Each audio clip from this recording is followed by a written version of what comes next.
Teror hantu rawa. Aku sudah pernah menceritakannya padamu kan? Kalau area di sekitar tempat tinggalku adalah rawa-rawa yang luas. Dengan kedalaman 4 hingga 6 meter, area tersebut sangat dihindari oleh anak-anak.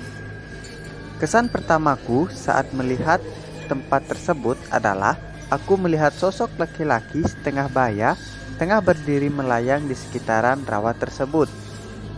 Tapi aku tak terlalu memperdulikannya. Aku tidak peduli dengan keberadaannya di sekitaran tempat tinggalku. Hingga di suatu saat, karena ucapanku yang mungkin saja membuatnya marah, sang makhluk tersebut menggangguku dengan cara yang seram, hingga membuat aku ketakutan. Suatu malam, sekitar jam 8 malam, seperti biasanya aku tengah asik menonton TV di ruang keluarga, bersama dengan kedua orang tuaku. Kami bercengkrama membicarakan berbagai macam hal, mulai dari canda-candaan kecil hingga percakapan serius.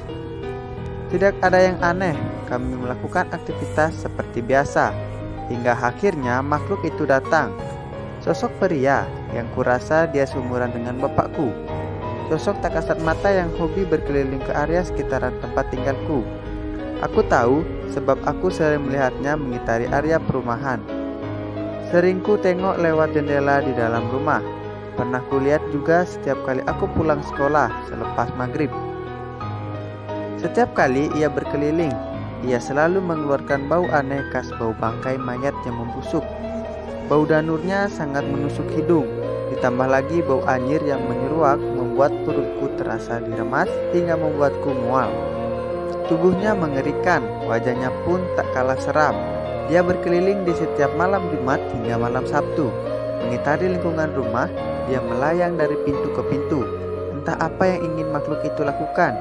Dia hanya berkeliling tanpa melakukan apapun. Setelah puas berkeliling, ia pergi dengan hanya meninggalkan bau busuk dan bau anyir yang menyengat hidung. Sama seperti yang kulihat, dahulunya di tempat itu ada sebuah tragedi pembunuhan seorang pria setengah baya. Dia adalah korban perampokan dan mayatnya dibuang sekitaran area rawa di dekat rumah. Sosok itulah yang sekarang terus berkeliling tak tentu arah. Awalnya, aku tidak mempedulikan setiap eksistensi yang dia buat. Tapi lama-kelamaan, aku sudah tidak sanggup mencium bau busuk yang sangat. Dia masuk ke dalam rumah dan mengeluarkan bau busuknya yang menyengat, ditambah bau anyir khas daging busuk yang sudah lama terendam air. Itu membuatku sangat ketakutan. Bagaimana tidak, makhluk tersebut datang ke dalam tepat ruang tengah, berdiri di dekat pintu dengan wajah menyerengai bak zombie yang akan memakan mangsanya. Itu membuat tubuhku gemetar. Sosok yang sangat menyeramkan ditambah bau danur dari dalam tubuhnya membuat seluruh tubuhku tampak mati rasa. Aku terngangap seperti orang yang baru pertama kali melihat setan. "Kamu kenapa, Dek?" tanya ibu, melihat wajahmu pucat. Aku tak menjawab pertanyaannya. Yang kulakukan saat itu malah muntah. Mengingat bau yang dikeluarkan makhluk tersebut mampu mengaduk-aduk isi perutku. "Dek, kamu kenapa?" tanya ibu lagi. Aku menunjuk sosok berbau busuk itu dengan jari telunjukku. Dia terlihat tidak senang. Wajahnya terus menyerengai menatap ke arahku. Mualku semakin bertambah parah. Bisa-bisanya makhluk tersebut tak mau pergi dan malah asik menggangguku saat ini. Aku sangat takut berada di hadapannya. Dia benar-benar makhluk tak kasat mata yang sangat merepot. Kepalaku pusing, perut yang terasa mual hingga ingin muntah kurasakan bercampur menjadi satu, membuat tubuhku gemetar hebat hingga aku menangis. Pada saat itu aku masih duduk di kelas 1 SMP. Bapak yang mulai merasakan ada yang tidak beres tengah berada di antara kami. Beliau mulai membacakan ayat-ayat suci. Meskipun beliau tidak bisa melihat makhluk tak kasat mata sepertiku, namun ia bisa merasakan keberadaan mereka. Hawa aneh memang menyelimuti seluruh ruangan tengah rumahku. Rasanya sangat tidak nyaman. Orang yang tidak bisa merasakan atau melihat makhluk halus pun bisa mengetahui perbedaannya dengan mudah. Aku masih dalam keadaan drop saat itu. Mencium bau busuk khas bangkai yang terendam air membuat kepalaku terasa sangat pusing. Aku seperti ingin pingsan. Ditambah bapak yang terus berkonsentrasi membacakan setiap doa-doa untuk mengusir makhluk tak kasat mata itu. Namun karena energinya lebih besar, ia masih tenang berdiri di dekat pintu. "Kadek dianterin ke kamar saja, Bu, biar dia tidak muntah terus," suruh bapak. Ibuku mengangguk, mengingatkan ucapan bapak. Ibu lalu menuntunku masuk ke dalam kamar. Tapi belum sempat masuk ke kamar, makhluk itu tiba-tiba saja berdiri tepat di hadapanku. Ia menghalangi jalanku. Makhluk yang mengeluarkan bau busuk tersebut tetap menyeringai kepadaku. Seringainya seram, membuatku terlonjak kaget. Aku ketakutan setengah mati. "Ibu!" teriakku. Langsung berlari ketakutan meninggalkan ibuku yang tampak bingung. Aku malah kembali lagi ke ruang tengah sembari menangis merasakan interaksi astral yang sangat menyeramkan semacam ini. Aku menangis tertunduk sembari memeluk lutut. Aku tak berani menatap wajah menjijikan makhluk tersebut. Itu membuat rasa mualku bertambah parah. "Kenapa ini, Pak? Kenapa kadek menangis terus?" Ibuku semakin panik. "Itu ada yang lagi gangguin anak kita, baunya amis sekali, Bu."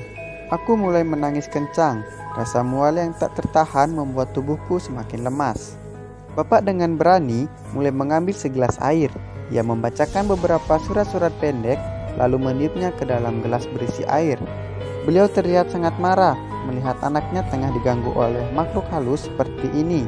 Gelas yang sudah dibacakan ayat suci tadi langsung disiramnya air tersebut ke arah pintu, tepat di mana sang makhluk berbau busuk itu berdiri. Kulihat asap putih terbang di udara, bersama dengan hilangnya makhluk berbau busuk itu. Bau busuk bercampur amis perlahan mulai menghilang. Aku mengucapkan astungkare berulang kali. Bersyukur makhluk itu telah pergi dari dalam rumahku. Aku masih memeluk ibu erat.